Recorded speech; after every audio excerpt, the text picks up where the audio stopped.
law to make us right before God. But here, the lawgiver himself was condemned. You see, in God's eyes, leadership can only be possessed by those who trust him. What I learned clearly on that day was that the true test of leaders is not perfect performance, but firm faith. The true test of leadership is trust, not performance. And so Moses would lose his authority. This position that had once rested on his shoulders would be passed to mine. Moses himself will pass on his authority.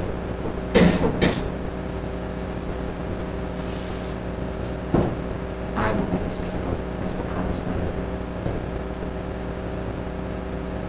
And that frightens me. After all, I know Moses. And look what happened to him. How am I to know how to lead these people? And how am I to know that I won't meet the same fate?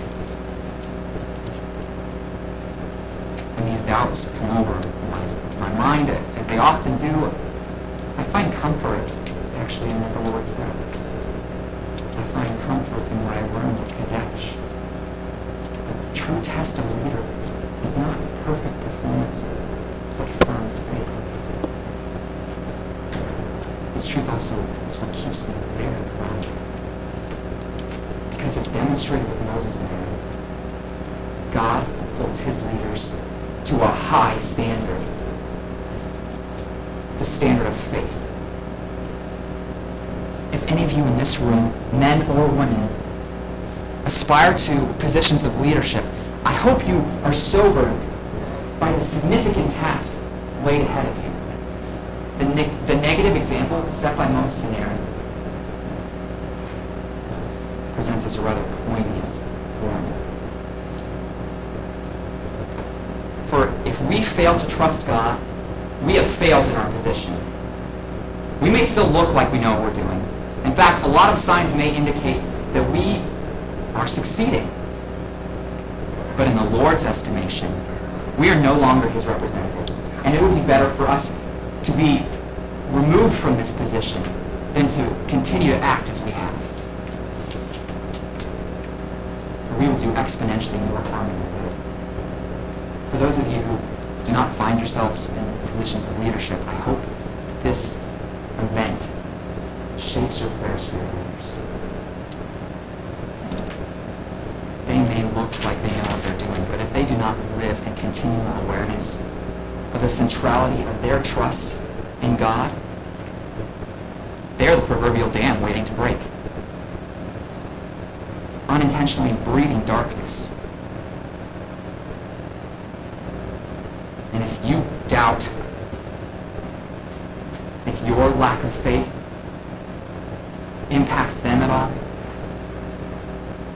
remember that it was our misplaced trust that started the process that led to Moses' failure. A fact we will have to live with. This land would later be named Meribah, meaning poorly, forever branding the place with the role that we have in their failure, in their fall. Take care lest you too set your leaders up to fall. If you doubt how seriously the Lord takes lacking faith, know that he never took back his decision.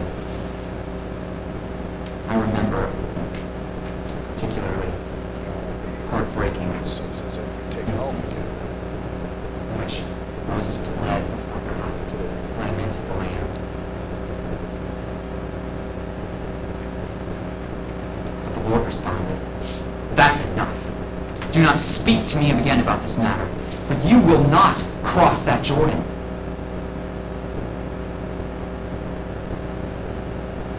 If you look out on that horizon there, you can just seen it, known evil. And the Lord has told us that that's where Moses has now passed. In sight of the land he longed for, but would never walk. The test, the true test of a leader, is not perfect performance, but firm faith. Speaking of which, I have a feeling my first test of faith is just beyond that Jordan River. Because you see, our spies have come back and told us about this place, Jericho, the first city we are to attack. And I have no idea how we're going to get in. At least I know God's not going to ask us to do something crazy, like walk around the walls and yell at them, right? Thanks, guys, for listening.